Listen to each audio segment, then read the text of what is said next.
नमस्कार, मैं हूं मनोज बनू। आप देख रहे हैं समझिए.com। गंगा नाम सुनते या फिर लेते ही सिर श्रद्धा से झुक जाता है, क्योंकि गंगा सिर्फ एक नदी नहीं है, करोड़ों लोगों की आस्था है, भारत की सांस्कृतिक पहचान है, खेतों की प्यास बुझाने वाली जीवन रेखा है। लेकिन सोच कर देखिए, यही जीवनदायिनी गंगा अगर बीमार पड़ जाए, उसे बुखार आ जाए, उसका पानी शीतल होने की जगह गर्म हो जाए, तो फिर क्या होगा?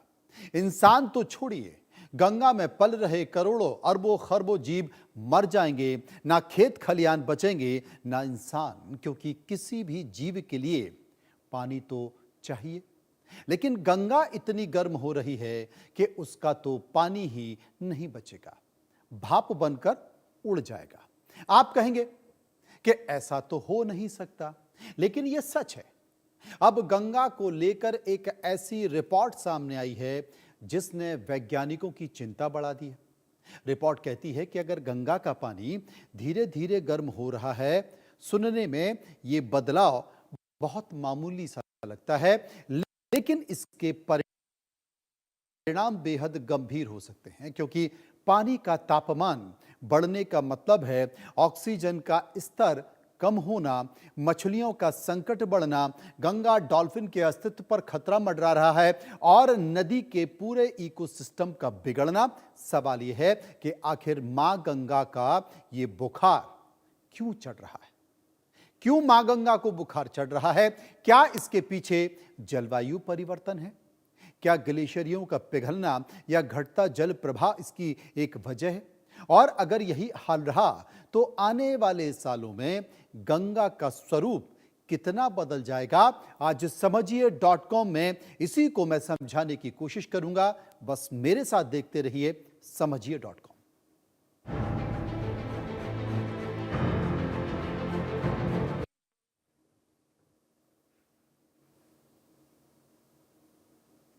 तो पहले समझिए कि गंगा का तापमान कितना बढ़ गया है। हाल के वैज्ञानिकों की एक रिपोर्ट सामने आई है। यह रिपोर्ट पिछले करीब 1.5 दशक से ज्यादा समय तक गंगा के अध्ययन पर आधारित है। इसके मुताबिक गंगा नदी के मध्य प्रभाग में साल 2009 से साल 2025 के बीच पानी का औसत तापमान लगभग 1.88 डिग्री सेल्सियस बढ़ गया है। रिपोर्ट के अनुसार यह बढ़ोतरी जलवायु परिवर्तन, कम वर्षा, नदी के घटते प्रवाह, ग्लेशियरों के सिकुड़ने और नदी किनारे हरित क्षेत्र कम होने की वजह से हुआ है। तापमान बढ़ने से पानी में घुली ऑक्सीजन की मात्रा घट रही है, जिससे मछलियां, डॉल्फिन और अन्य जलीय जीवों पर खतरा बढ़ रहा है। महज 16 साल में गंगा का तापमान करीब 2 डिग्री सेल्सियस बढ़ गया है। वैज्ञानिक कहते हैं कि पानी के तापमान में केवल 1 डिग्री सेल्सियस की वृद्धि होने पर उसमें घुली ऑक्सीजन का स्तर लगभग 2.3% तक कम हो सकता है। वैज्ञानिक चेतावनी दे रहे हैं कि अगर यही रफ्तार रही तो गंगा में ऑक्सीजन का संकट और गहरा सकता है, जिसका असर करोड़ों लोग और नदी के पूरे इकोसिस्टम पर पड़ सकता है ना गंभीर बात? यानी कि आप ये आसान भाषा में कह सकते हैं कि गंगा को जलवायु की लू लग गई है। जब इंसान को लू लगती है तो यही होता है, शरीर का तापमान बढ़ जाता है, डिहाइड्रेशन हो जाता है, कई बीमारियों का खतरा बढ़ जाता है और उसी तरह से गंगा को भी जलवायु की लू लग गई है और गंगा गर्म हो रही है। अब गंगा के गर्म होने से खतरा क्या क्या हो सकता है, मैं आपको बता देता हूं। गंगा नदी के पानी के गर्म होने से कितने बड़े स्तर पर खतरा बढ़ सकता है, इसे समझने के लिए आपको गंगा के किनारे बसी आबादी को जानना होगा। गंगा नदी की कुल लंबाई करीब 2500 किलोमीटर से ज्यादा की है। गंगा बेसिन पर 40 करोड़ से अधिक आबादी निर्भर है। गंगा के जलीय जीव गंगा डॉल्फिन पाई जाती है। मीठे पानी की डॉल्फिन प्रजातियों में से एक है, जिसे गंगा डॉल्फिन भी कहा जाता है। गंगा के गर्म होने से तापमान और प्रदूषण का बड़ा खतरा हो रहा है और तमाम पर्यावरणविद इसे लेकर गंभीर चिंता जता रहे हैं, क्योंकि गंगा सिर्फ पानी की धारा नहीं है, उसके भीतर हजारों जीवों की एक दुनिया बसती है। और जब पानी का तापमान बढ़ता है तो सबसे पहले उसी दुनिया पर खतरा मंडराने लगता है। मान लीजिए कि आपको एक ऐसे कमरे में बंद कर दिया जाए जहां धीरे धीरे ऑक्सीजन कम होने लगे। जाहिर है कि आपकी सांस फूलने लगेगी। कुछ ऐसा ही खतरा अब गंगा के भीतर रहने वाले जीवों पर मंडरा रहा है। वैज्ञानिकों का कहना है कि जैसे जैसे पानी गर्म होता है उसमें घुली हुई ऑक्सीजन कम होने लगती है, यानी कि गंगा के भीतर रहने वाले जीवों के लिए सांस लेना मुश्किल हो सकता है। बाहर से देखने पर गंगा बिल्कुल सामान्य दिखती है, लेकिन उसके भीतर एक खामोश बदलाव चल रहा है। ऐसा बदलाव जो आने वाले सालों में गंगा की तस्वीर को बदल कर रख देगा। और जब बदल देगा तब समझ में आएगा कि आखिर ये हो क्या गया और गंगा का ये कौन सा स्वरूप है। अगर गंगा स्वस्थ है तो फिर डॉल्फिन भी सुरक्षित रहेगी, लेकिन अगर गंगा का तापमान बढ़ रहा है तो सबसे पहले खतरे की घंटी किसी और की नहीं बल्कि डॉल्फिन के लिए बजेगी। वैज्ञानिकों का मानना है कि डॉल्फिन को साफ बहता हुआ और एक निश्चित तापमान वाला पानी ज्यादा चाहिए। अब गर्म जो पानी हो रहा है उसके भोजन, उसके आवास और उसकी पूरी जिंदगी पर इसका असर पड़ सकता है। डॉल्फिन के साथ साथ तमाम ऐसे जलीय जीव जंतु हैं उस पर भी असर पड़ेगा, जिसमें मछलियां। सोचिए अगर एक दिन गंगा में मछलियां कम होने लगे तो क्या होगा। सबसे पहले असर मछुआरों की रोजी रोटी पर पड़ेगा। लेकिन कहानी सिर्फ यहीं पर नहीं बल्कि मछलियां नदी के इकोसिस्टम का भी अहम हिस्सा होते हैं। वैज्ञानिक कहते हैं कि पानी का तापमान बढ़ने से कई प्रजातियों के प्रजनन चक्र पर असर पड़ता है, यानी कि आने वाले सालों में कुछ मछलियों की संख्या घट जाती है। यानी कि गंगा के बहते तापमान से नदी के भीतर की जिंदगी के धीरे धीरे खत्म होने का खतरा भी बढ़ रहा है, लेकिन कोई सोचने समझने को तैयार नहीं है। अब गंगा और खेती का भी रिश्ता समझ लीजिए। गंगा को जीवनदायिनी क्यों कहा जाता है? गंगा की चर्चा होती है तो ज्यादातर लोग आस्था की बात करते हैं, लेकिन गंगा करोड़ों किसानों की जिंदगी का भी आधार है। खेतों तक पहुंचने वाला पानी, भूजल का स्तर और खेती की उत्पादकता कहीं ना कहीं गंगा से जुड़ी हुई है। अगर गंगा के पानी का तापमान और प्रभाव बदलता है तो क्या इसका असर खेती पर भी पड़ सकता है?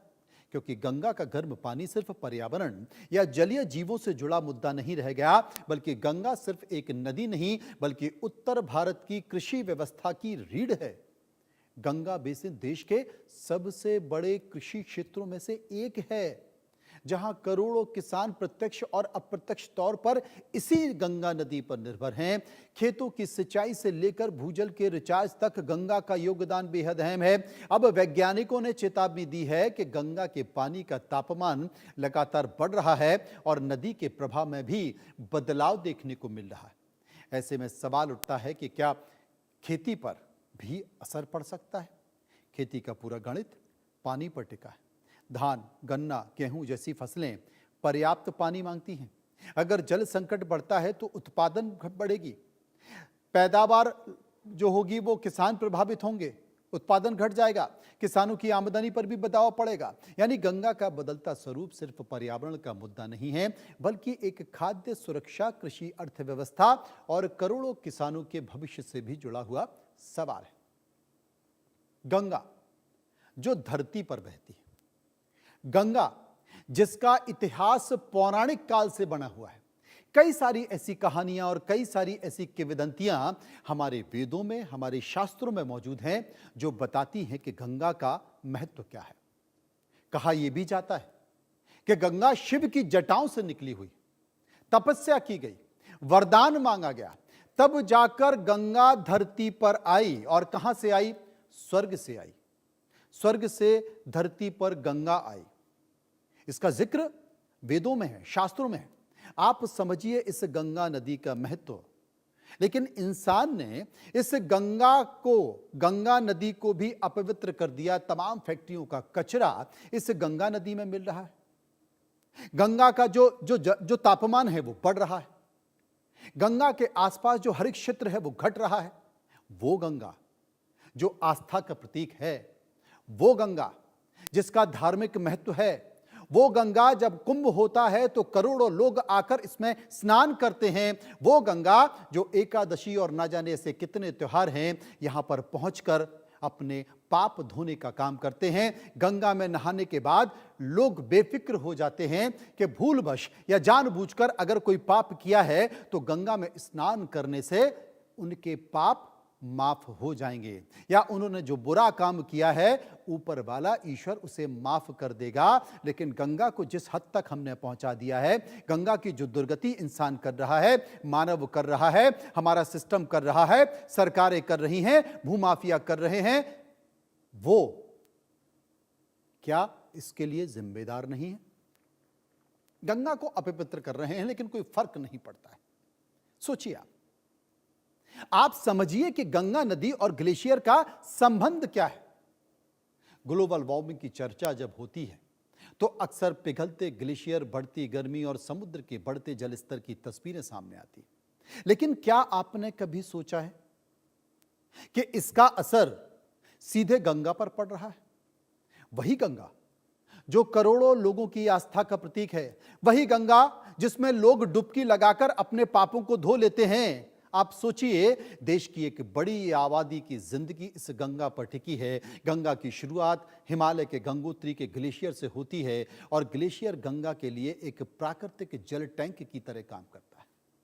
लेकिन ग्लोबल वार्मिंग की वजह से जब ये ग्लेशियर तेजी से पिघल रहे हैं और सिकुड़ रहे हैं तो उसका असर सीधे गंगा के प्रभाव और भविष्य पर पड़ रहा है। यही वजह है कि गंगा का जल स्तर, प्रभाव और तापमान तीनों के बदलाव के दौर से गुजर रहा है। वैज्ञानिकों का मानना है कि अगर वैश्विक तापमान बढ़ने की रफ्तार नहीं रुकी तो भविष्य में गंगा के इकोसिस्टम पर गंभीर असर पड़ सकता है। अब मानसून बदला तो गंगा क्या बदलेगी? देश में 4 जून को मानसून आ चुका है, लेकिन उत्तर भारत अभी तक मानसून से अछूता है। क्या आपने कभी सोचा है कि मानसून और गंगा का रिश्ता कितना पुराना है? हर साल जब मानसून आता है तो गंगा का जल स्तर बढ़ जाता है, नदी में नई ऊर्जा आ जाती है, खेतों पर पानी पहुंचता है, भूजल रिचार्ज होता है और पूरी नदी की प्रणाली में एक तरह से कह सकते हैं कि नया जीवन मिलता है। लेकिन अब वैज्ञानिकों की चिंता इस बात की है कि जलवायु परिवर्तन मानसून का मिजाज बदल रहा है। कहीं बहुत ज्यादा बारिश तो कहीं बहुत कम, कभी अचानक बाढ़ आ जाती है तो कभी लंबे समय तक सूखे जैसे हालत बन जाते हैं। अगर मानसून का ये असंतुलन आगे भी जारी रहा तो गंगा पर इसका असर कितना पड़ सकता है, सोचिए। नदी में पानी का प्रभाव अनियमित हो जाएगा, तापमान और बढ़ सकता है, नदी का प्राकृतिक संतुलन बिगड़ने का खतरा बढ़ सकता है। लेकिन चिंता किसे? सोचिए गंगा पर इंसानों का, मानव का कितना दबाव।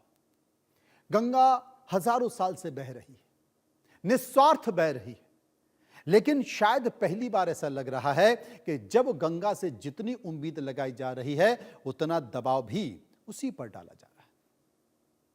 खेती के लिए पानी चाहिए तो गंगा, शहरों के लिए पानी चाहिए तो गंगा। दिल्ली एनसीआर में नोएडा एक ऐसा इलाका है जहां पर खारा पानी आता है, आप पी नहीं सकते, आप नहा नहीं सकते।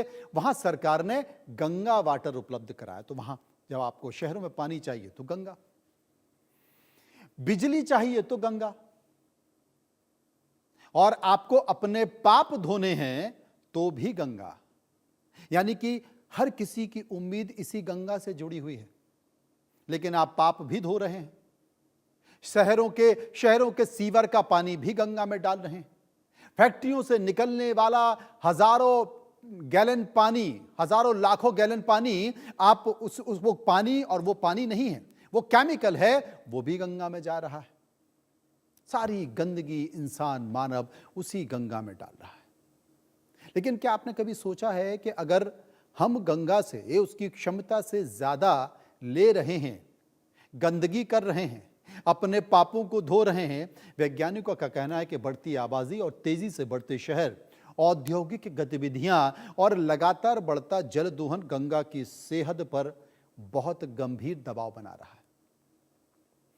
कई जगहों पर नदी का जो प्राकृतिक प्रवाह है वो भी प्रभावित हो गया है। जब प्रवाह कम होता है तो तापमान बढ़ने और प्रदूषण के असर भी ज्यादा दिखाई देते हैं। यानी कि गंगा का बढ़ता तापमान सिर्फ जलवायु परिवर्तन की कहानी नहीं है, इसमें इंसानी गतिविधियों की भूमिका भी उतनी ही ज्यादा है। बड़ा बड़ा बजट है, गंगा को साफ करने का बजट है। गंगा नदी में गंदगी ना जाए उसके लिए बहुत सारे एसटीपी बनाए गए हैं, लेकिन जहां से गंगा निकलती है और जहां गंगा मिलती है, आप उन एसटीपी की संख्या जाकर देखिए, बहुत सारे बंद हैं, बहुत सारे चालू नहीं है, खानापूर्ति हो रही है, गंदगी गंगा में जा रही है। हरिद्वार की आरती, प्रयागराज का संगम, वाराणसी के घाट और करोड़ों लोगों की श्रद्धा, लेकिन आप जानते हैं कि गंगा सिर्फ आस्था नहीं बल्कि भारत की अर्थव्यवस्था की भी धुरी है।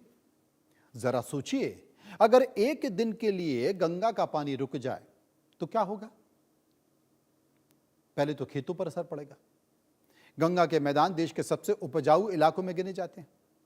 11 राज्यों की अर्थव्यवस्था पर सीधा सीधा प्रभाव पड़ेगा। गेहूं, धान, गन्ना और सब्जियों की जो बड़ी बड़ी खेतियां सीधे गंगा और उसकी सहायक नदियों पर निर्भर है। यानी कि गंगा सिर्फ पानी नहीं दे रही है, वो जीवन दे रही, वो रोटी दे रही, वो खाद्यान्न दे रही। देश की थाली को भरने का काम बड़ी भूमिका गंगा निभाती है। लेकिन कहानी यहीं पर खत्म नहीं होती। गंगा करोड़ों लोगों के लिए पेयजल का स्रोत है। हजारों उद्योग गंगा बेसिन में काम करते हैं। पर्यटन, तीर्थाटन, मत्स्य पालन, छोटे मोटे कारोबार कहीं ना कहीं गंगा से जुड़े हुए हैं। और हरिद्वार से वाराणसी और कोलकाता तक गंगा अपने किनारों पर एक विशाल आर्थिक गतिविधियों को जन्म देती है। अब सबसे बड़ा सवाल यही है कि अगर गंगा का तापमान बढ़ रहा है और अगर उसका इकोसिस्टम बदल रहा है, अगर जलवायु परिवर्तन उसके स्वभाव को प्रभावित कर रहा है, तो समझिए कि उसका असर भारत की अर्थव्यवस्था पर भी पड़ सकता है। गंगा को कैसे बचाएं? गंगा का तापमान बढ़ रहा है, ग्लेशियर सिकुड़ रहे हैं, नदी के प्रभाव पर दबाव बढ़ रहा है और वैज्ञानिक लगातार चेतावनी दे रहे हैं। लेकिन सवाल यह है कि क्या हालत को सुधारा जा सकता है? रुकिए जरा, मैं आपको कुछ बताना चाहता हूं। 2014 में नरेंद्र मोदी सरकार आई और उस सरकार ने गंगा की महत्वता को लेकर देश के करोड़ों लोगों की श्रद्धा को ध्यान में रखकर बाकायदा एक मंत्रालय बनाया और यह तय हुआ कि गंगा को हम साफ करके रहेंगे। और इसके लिए राजनीति का एक चेहरा, जिसने गंगा सफाई अभियान के लिए एक तरह से मोर्चा खोल दिया था, लंबी लंबी यात्रा की थी, पदयात्रा की थी, उमा भारती को जल संसाधन और गंगा विभाग का मंत्री बनाया। कई साल तक मंत्री बने रहने के बाद उमा भारती भी कुछ कर नहीं पाई, गंगा साफ नहीं कर पाई। 2014 में गंगा को साफ करने की बात भारतीय जनता पार्टी के संकल्प पत्र में थी, लेकिन गंगा साफ नहीं हो पाई क्योंकि तमाम इस गंगा से निकलने वाले, गंगा के किनारे कई राज्यों के जो उद्योग हैं वो गंगा में गंदगी डाल रहे थे। बहुत काम शुरू हुआ, बहुत सारी नीतियां हुई, शुरुआती दौर में दबाव भी देखा गया। तमाम फैक्ट्री और जो शहरों से निकलने वाला सीवर का गंदा पानी, इंसानों की गंदगी, उसे साफ करने के लिए एसटीपी भी बनाए गए कि जो भी पानी या गंदगी निकलेगा पहले एसटीपी में साफ होगा, उसके बाद उसको गंगा में डाला जाएगा। लेकिन आपको जानकर आश्चर्य होगा कि बहुत सारे एसटीपी बंद हैं। आज भी तमाम फैक्ट्री के निकलने वाला केमिकल का गंदा पानी और शहरों का सीवर का पानी गंगा में डाला जा रहा है। तो क्या गंगा को इस संकट से बचाने का कोई रास्ता नहीं है? बहुत सारे विशेषज्ञों ने इस बात को लेकर कई सारी बातें की, चर्चा की। उनका जवाब था कि है तो, लेकिन इसके लिए सिर्फ नदी की सफाई पर्याप्त नहीं है। गंगा की समस्या अब सिर्फ प्रदूषण तक सीमित नहीं है, ये जलवायु परिवर्तन, जल प्रबंधन और पर्यावरण संरक्षण से जुड़ा एक बड़ा अहम मुद्दा है। क्योंकि जो सफाई की बात थी वो तो धरी की धरी रह गई। वैज्ञानिकों का मानना है कि अगर गंगा को भविष्य में स्वस्थ और जीवन यामिनी बनाए रखना है तो नदी के किनारे पूरे इकोसिस्टम को तैयार करना होगा। और बाकी सब छोड़िए, मुझे लगता है कि करोड़ों लोग इस समय आस्था का तूफान आया हुआ है, उस तूफान में बह रहे हैं। आप सोचिए कि गंगा नहीं रहेगी या गंगा का पानी नहीं रहेगा तो करोड़ों लोग जो अपने पाप धोने गंगा में जाते हैं, वो पाप धोने कहां जाएंगे? तो पाप धोने की उम्मीद रखने वाले तमाम इस देश के राजनेता और करोड़ों श्रद्धालुओं से यही अपील है कि अब भी वक्त है, सुधर जाओ, संभल जाओ, गंगा को निर्मल बनाओ और गंगा को बचाओ, क्योंकि अगर ये तापमान बढ़ता गया तो शायद एक दिन गंगा खत्म हो जाएगी, सूख जाएगी। उसके बाद फिर पाप धोने कहां जाओगे? फिलहाल समझिए.com में इतना ही। बाकी के लिए आप चलते रहिए इंडिया न्यूज के साथ। नमस्कार।